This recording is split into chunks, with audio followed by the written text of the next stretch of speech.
अहिले म रोल्पाको थबाङ गाउँपालिका अन्तर्गत गोबाङ भन्ने ठाउँमा छु। यहाँ अहिले एकजना बुवाले यहाँ के टिप्दै हुनुहुन्छ एकचोटि सोधी हेरौँ है त। बुवा के गर्दै हुनुहुन्छ हजुर? म यहाँ सिस्नु टिप्दैछु। सिस्नो हो यो सिस्नो, अनि यो त पोल्छ होइन?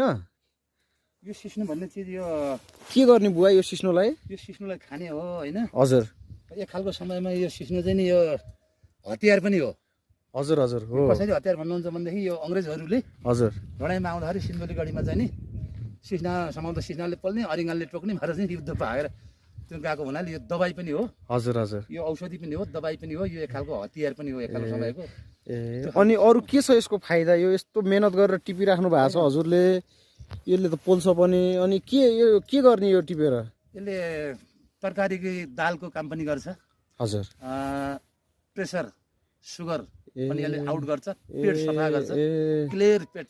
ए यो आयुर्वेदिक एक हिसाबको आयुर्वेदिक औषधि जस्तै पनि हो बुवा? यो आयुर्वेदिक औषधि पनि हो। ए एक खालको समयमा यो हाम्रो यो पूर्वाञ्चलतिर भोकमारीको समय लाग्यो यो 28 सालतिर। हजुर हजुर भोकमारीमा तमाम जनताहरूले यही खाएर यसैको उसमा पनि बाँचे। ए यही मात्रै खाएर पनि बाँचे। ए सिस्नो र ढिँडो? झोडो पिठो भयो खानु, झोडो सिस्नु मात्रै खाएर ए सिस्नो मात्रै पनि है? मान्छेले त्यो बेला बाँच्ने आधार नै यसैले बनाएको थियो 28 सालतिरको कुरा। 28 सालको भोकमारीमा यो सिस्नु मात्रै खाएर पनि मान्छेले जीवन। ल बुवाले एउटा महत्त्वपूर्ण जानकारी दिनुभयो सिस्नोको बारेमा। ल हजुरहरूलाई कस्तो लाग्यो भिडियो यो? पनि लखेटोले भनेपछि कस्तो चिज हो ल ल बुवा ल हस्, धन्यवाद बुवा, हस् हस् ल हस्।